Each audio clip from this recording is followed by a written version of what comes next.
மோசமான கனவுகள் பார்த்தீங்கன்னா, போட்டு அமுக்கிறது, திரும்ப முடியாமல் இருக்கிறது, நீங்கள் கை கால் அசைச்சாலும் அசைக்க முடியாமல் இருக்கிறது, நீங்கள் உங்கள் கண்களை மட்டும் அசைக்க முடியும், நீங்கள் வாய் திறந்து பேசினால் அடுத்தவங்களுக்கு சத்தம் கேட்காது. முழுமையாக நீங்கள் தெரிஞ்சுக்கணுன்னா இந்த வீடியோவை கடைசி வரையும் பாருங்கள். அனைவருக்கும் வணக்கம். நான் உங்கள் ஜோதிட சிரோன்மணி ஜோதிட ஞான வித்யார்த்தி மற்றும் பஞ்சபட்சி ரத்னா மணிகண்டன் பேசுகிறேன். இன்றைக்கு ஜோதிட தலைப்பு கனவு பலன். கனவு பலன் பற்றி முழுமையாக பார்ப்போம்.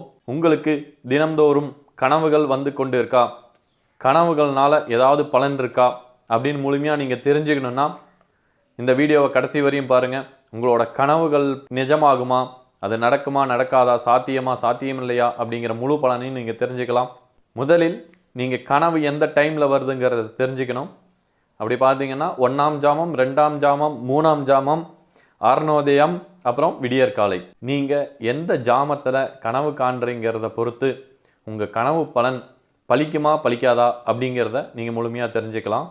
நீங்கள் இந்த ஜாமங்களை எப்படி பிரிச்சுக்கணும் அப்படின்னா எளிமையான முறை சொல்கிறேன். இப்போது நான் உங்களுக்கு ஜாமத்துக்கு உண்டான டைமிங்கை சொல்கிறேன். 8 to 10 1ஆம் ஜாமம், 10 to 12 2ஆம் ஜாமம், 12 to 2 3ஆம் ஜாமம், 2 to 4 அருணோதயம், 4 to 6 விடியற்காலை. இந்த டைமிங்கில் கனவுகள் வந்தால் என்ன நடக்கும்? 1ஆம் ஜாமத்தில் கண்ட கனவு 1 வருடத்தில் பலிக்கும். 2ஆம் ஜாமத்தில் கண்ட கனவு 3 மாதங்களில் பலிக்கும். 3ஆம் ஜாமத்தில் கண்ட கனவு 1 மாதத்தில் பலிக்கும். அருணோதயத்தில் கண்ட கனவு 10 நாட்களில் பலிக்கும். விடியற்காலையில் கண்ட கனவு உடனடியாக பலிக்கும் தன்மையுடையது. நல்ல கனவு கண்டால் மறுபடியும் படுத்து தூங்காதீங்க. அப்படி தூங்கினால் மறுபடியும் அது கெட்ட கனவுகள் ஆக மாறும்போது பலன்கள் மாறும். ஒரு நல்ல கனவு உங்களுக்கு வந்துருச்சு அப்படின்னா மறுபடியும் படுத்து தூங்க வேண்டாம். நீங்கள் எந்திரிச்சு தியானமோ யோகாவோ செய்யலாம். இல்லைன்னா எப்பயும் போல் ஆஸ் யூஷுவல் வீட்டு வேலைகள் செய்யலாம். அதுவும் இல்லைன்னா அப்படின்னா நீங்கள் தெய்வ வழிபாடுகள், தெய்வத்தோடைய சிந்தனையில் இருப்பது நல்லது. உங்களுக்கு நல்ல கனவுகள் வந்துருச்சு அப்படின்னா நீங்கள் தூங்காமல் இருக்கிறது நல்லது. அதன் மூலயமா அந்த கண்ட நல்ல கனவு பலிக்கிறதுக்கு 100% சாத்தியம் இருக்குது. ஆனால் அதுக்குண்டான கால அவகாசம் மாறுபடும். நீங்கள் கனவு காண்ற டைமிங்கை பொறுத்து அது கனவு பலன் மாறுபடும். இதே உங்களுக்கு கெட்ட கனவுகள் வந்தால் மறுபடியும் தூங்கலாம். ஆனால் அதுக்கு முன்னாடி நீங்கள் தெய்வத்தை கும்பிட்டுட்டு நெத்தியில் திருநீர் இட்டுக்கிட்டு உங்கள் இஷ்ட தெய்வத்தையோ குலதெய்வத்தையோ மனசார நினச்சிக்கிட்டு வேண்டிக்கிட்டு நெத்தியில் திருநீர் இட்டுக்கிட்டு தூங்குங்க. அதன் மூலயமா நீங்கள் கண்ட கெட்ட கனவுகள்லேருந்து தவிர்க்கிறதுக்கு நிறையா வாய்ப்புகள் இருக்குது. ஏனென்றால் உங்களுக்கு அடுத்த நல்ல கனவுகள் வந்தால் அந்த கனவு பலன் பலிக்கணுங்கிறதுக்காக இந்த ஒரு விஷயத்தை செய்கிறது நல்லது. இப்போது நீங்கள் நல்ல கனவுகள் காண்றீங்க. அந்த கனவுல குறிப்பிட்ட ஏதோ ஒரு விஷயம் உங்களுக்கு வந்துட்டு போகும். அந்த விஷயம் உங்களுக்கு காட்டும். அந்த விஷயத்தை நீங்கள் எப்படி எடுத்துக்கணும், அந்த நல்ல பலனை அதை எப்படி உங்களுக்கு தெரியப்படுத்தணும் அப்படிங்கிறத அதுக்குண்டான விளக்கத்தை நான் இப்போ சொல்கிறேன். கனவுல பசு, எருது, யானை, தேவாலயங்கள், அரண்மனை இந்த மாதிரி கனவுகள் வந்தால் நீங்கள் அரண்மனைக்குள்ளே போகிற மாதிரியோ தேவாலயங்களுக்குள்ளே போகிற மாதிரியோ இல்லை பசு, எருது, யானை இவைகளை எல்லாம் கனவுல கண்டால் நல்ல பலனே உண்டாகும். தயிரெண்ணம் சாப்பிட்றது, சந்தனம் பூசிக்கொள்வது, வெற்றிலை பாக்கு தரித்தல் மற்றும் கற்பூரம், அகில், வெள்ளை மலர்கள் இவைகளையெல்லாம் கனவில் கண்டால் ஒரு 70% அந்த கனவுக்குண்டான பலன் உங்களை வந்து சேரும். இவை எல்லாமே நல்ல விஷயங்கள். அதனால் இந்த கனவுகள் வந்தால் மிக நல்லது. இந்த நல்ல கனவுகள் வரும்போது கண்டிப்பாக தயவுசெய்து அடுத்த நிமிஷம் மறுபடியும் தூங்காதீங்க. எந்திரிச்சு நீங்கள் வழக்கம் போல் உங்கள் வேலைகளை செய்ய ஆரம்பிச்சிருங்க. இது மட்டும் இல்லை, இன்னும் நிறையா விஷயங்கள் இருக்குது. விஷ ஜந்துக்கள், விஷ பூச்சிகள் இந்த மாதிரி ஏதாவது உங்களுக்கு கடிக்கிற மாதிரி கனவு கண்டால் இதில் 2 விதமாக இருக்குது. விஷ ஜந்துக்களும் விஷப்பூச்சிகளும் உங்களுக்கு கடித்து ரத்தம் வந்துருச்சு அப்படின்னா அது நல்ல கனவு. இதே உங்களை கடித்து ரத்தம் எதுவும் வரலை, அந்த இடத்துல எந்த ஒரு ஊன் தடையும் இல்லை, ஆனால் கடிச்சிருச்சு அப்படின்னா அந்த கனவு நல்ல கனவு கிடையாது. வெள்ளை பாம்பு கடித்தால் நல்லது, தேள் கடித்தால் நல்லது. எந்த விஷப்பூச்சியாக இருந்தாலும் அது கடித்தால் நல்லது, ஆனால் கடித்த இடத்தில் ரத்தம் வெளிவர வேண்டும். அந்த மாதிரி கனவு வந்தால் அது ரொம்ப நல்ல பலனை தரும். இதே அந்த இடத்துல கடித்த இடத்துல ரத்தம் வரலைன்னா நல்ல பலன் தராது. நீங்கள் அதுக்கப்புறம் மறுபடியும் தெய்வத்தை கும்பிட்டுட்டு தூங்குறது தான் நல்லது. அடுத்து உங்களுக்கு சமுத்திரம் தாண்டுற மாதிரி கனவு கண்டால், இல்லை ஒரு நெருப்பில் அகப்பட்ட மாதிரி கனவு கண்டால், இல்லை ஒருத்தர்கிட்ட கட்டுப்பாட்டில் இருக்கீங்க, ஏதோ ஒரு கட்டுப்பாட்டுக்குள்ளே இருக்கீங்க அப்படிங்கிற மாதிரி கனவு கண்டால் இதெல்லாம் நல்ல பலனை தரும். அதே சமயம் உங்களுக்கு இந்த கனவுகள் தனலாபத்தை உண்டாக்கும், செல்வ செழிப்பை கொடுக்கும், பணவரவு அதிகரிக்கும்.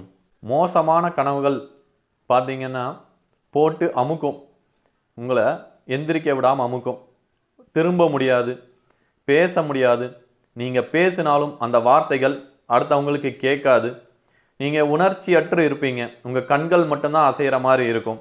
இதெல்லாம் மிக மோசமான கனவுகள். இந்த கனவுகள்லாம் வந்தால் என்ன பண்ணணுங்கிற சொல்யூஷன் நான் உங்களுக்கு கொடுக்குறேன். அதுக்கு நீங்கள் தொடர்பு கொண்டு உங்களுக்கு தேவையான பலன்களை தெரிஞ்சுக்கங்க. இப்போது நான் சொன்னதெல்லாம் ஒரு சிறிதளவு பலன் மட்டும்தான். இன்னும் இது போன்று நிறையா கனவுகள் வரும். ஒரு சிலருக்கு சொல்ல முடியாத அளவுக்கு கனவுகள் வரும், வெளியவே அந்த கனவுகள்லாம் சொல்ல முடியாது, அந்த அளவுக்கு கனவுகள்லாம் வரும். ஒரு சிலருக்கு வந்த கனவே ரிப்பீட் ஆகிட்டே இருக்கும். ஒரு சிலருக்கு புதிதாக கனவு வந்துக்கிட்டே இருக்கும். ஒரு சிலருக்கு அந்த கனவுகள் என்னன்னே தெரியாது, கனவு வந்துட்டு போயிடும், ஆனால் அந்த கனவு என்னன்னே தெரியாது. அது நல்லது தான். கனவு அந்த கனவு என்னன்னே தெரியாமல் போகிறது நல்லது தான். மற்றபடி கனவுகள் தினமும் வருதுன்னா பிரச்சனை. தினமும் ஏதோ ஒரு கனவு வந்துக்கிட்டே இருக்குங்க, என்னால் நிம்மதியாக தூங்க முடியல, ஏதோ ஒரு கனவு, ஏதோ ஒரு சிக்கல், திடீர்னு என்னை அமுக்கிற மாதிரி இருக்குது, அந்த மாதிரி கனவுகள் எல்லாம் வருது அப்படின்னா அதெல்லாம் பிரச்சனைக்குரியது. அதுக்கு நீங்கள் எனக்கு கால் பண்ணி அந்த விஷயத்தை முழுமையாக நீங்கள் தெரிஞ்சுக்கங்க. அதுக்குண்டான சொல்யூஷன் நான் உங்களுக்கு கொடுக்குறேன். அது மட்டும் இல்லை, உங்களுக்கு கனவு பலன்களை எல்லாம் முழுமையாக தெரிஞ்சுக்கணும், அதை பற்றி பலன்கள் எல்லாம் என்னென்னு கேட்டு தெரிஞ்சுக்கணும் அப்படின்னா நீங்கள் எனக்கு கான்டாக்ட் பண்ணுங்கள். என்னோடய ஜோதிட நிலையத்துக்கு தெரிஞ்சுக்கங்க. என்னோடய ஜோதிட நிலையம் சேலம் தாதகாப்பட்டியில் அமைஞ்சிருக்கு, MD ஸ்ரீ அகத்தியர் ஜோதிட நிலையம். நீங்கள் வாட்ஸ்அப்பும் பண்ணலாம், இல்லை இந்த வீடியோ மூலயமா நீங்கள் பார்க்குறீங்க அப்படின்னா நீங்கள் கமெண்ட் பண்ணுங்கள். அதுக்குண்டான பலன்கள் என்னங்கிறத நீங்கள் தெரிஞ்சுக்கங்க. போட்டு அமுக்கிறது, திரும்ப முடியாமல் இருக்கிறது, நீங்கள் கை கால் அசைச்சாலும் அசைக்க முடியாமல் இருக்கிறது, நீங்கள் உங்கள் கண்களை மட்டும் அசைக்க முடியும், நீங்கள் வாய் திறந்து பேசினால் அடுத்தவங்களுக்கு சத்தம் கேட்காது, இந்த மாதிரி ஒரு நிறையா துஷ்ட சக்திகள், நிறையா பேட் எனர்ஜிஸ், நெகட்டிவ் எனர்ஜிஸ் இதுக்குள்ளே எல்லாம் சிக்கிட்டு இருக்கீங்கன்னு அர்த்தம். இதுக்கெல்லாம் சொல்யூஷன் நிறையா இருக்குது. என்னை கான்டாக்ட் பண்ணுங்கள், நான் உங்களுக்கு அந்த சொல்யூஷன் தரேன். இந்த கெட்ட கனவுகள் வரதுக்கு கந்திஷ்டியும் ஒரு காரணமாக இருக்குது. இந்த கந்திஷ்டி விலகிறதுக்கு நான் மை செய்து கொடுத்துட்ருக்கேன். உங்களுக்கு கந்திஷ்டி நிறையா இருக்குது, பிரச்சனை நிறையா இருக்குது, இந்த கண் பட்டே எங்களுக்கு வாழ்க்கையே செழிப்பாக இல்லை அப்படிங்கிறவங்களுக்கு நான் மை செய்து கொடுத்துட்ருக்கேன். அந்த மையை தினமும் புருவ மத்தியில் நெத்தியில் இட்டுட்டு வந்தால் போதும். கந்திஷ்டி அண்டாது, கெட்டது அண்டாது, பில்லி சூனியம் அண்டாது. அது மட்டும் இல்லை, உங்களுக்கு எதிராக யாராவது வராங்க அப்படின்னா அவங்க வரவங்க உங்கள் மேலே கண்ணு படுற மாதிரியோ பேசுகிறாங்க அப்படின்னா அது உங்களுக்கு பலிக்காது. கல்லடி பட்டாலும் கண்ணடி படக்கூடாதுன்னு சொல்லுவாங்க, அதாவது கண் திருஷ்டி படக்கூடாதுன்னு சொல்லுவாங்க. இதனால் குடும்பத்தில் பாதிப்பு, குழந்தைகளுக்கு பாதிப்பு, உங்கள் குடும்பத்தில் இருக்கிற உறுப்பினர்களுக்கெல்லாம் பாதிப்பு, இந்த மாதிரி நிறையா விஷயங்கள் நடக்கும். இந்த கண் திருஷ்டி நிறையா பட்டுருச்சுனாலே இதுக்கு மெயின் ரீசன் முதல்ல உங்களுக்கு கெட்ட கனவுகள் வரும். உங்களோட தாட் எல்லாமே நெகட்டிவாக திங்க் பண்ண ஆரம்பிச்சிடும். இந்த மாதிரி திங்கிங் இருக்கிறவங்களும் கெட்ட கனவுகள் வரவங்களும் இந்த மையை வச்சுக்கிட்டு வர்றது மிக நல்லது, மிக சிறப்பானது. இது இந்த மை சும்மாலாம் செய்கிறதில்ல, சாதாரணமான மையெல்லாம் கிடையாது. இது யாகத்தில் யாகம் வளர்த்து தெய்வங்களுக்கு பூஜை செய்து அதிலிருந்து எடுக்கப்படுற மை தான் இது. இதுக்கு 1008 மூலிகைகள் யூஸ் பண்ணி தான் அந்த மையை செய்கிறாங்க. அந்த மையை நீங்கள் இட்டுட்டு வரும்போது எந்த ஒரு கெட்டதும் துஷ்டமும் அண்டாது. அந்த மையை இட்டுட்டு வர்றதுனால உங்களுக்கு நிறையா பாசிட்டிவான விஷயங்கள் நடக்க ஆரம்பிச்சிடும், நல்ல விஷயங்கள் நடக்க ஆரம்பிச்சிடும். உங்களுக்கு நல்ல சௌபாக்கியம், தனலாபம் உண்டாகும்.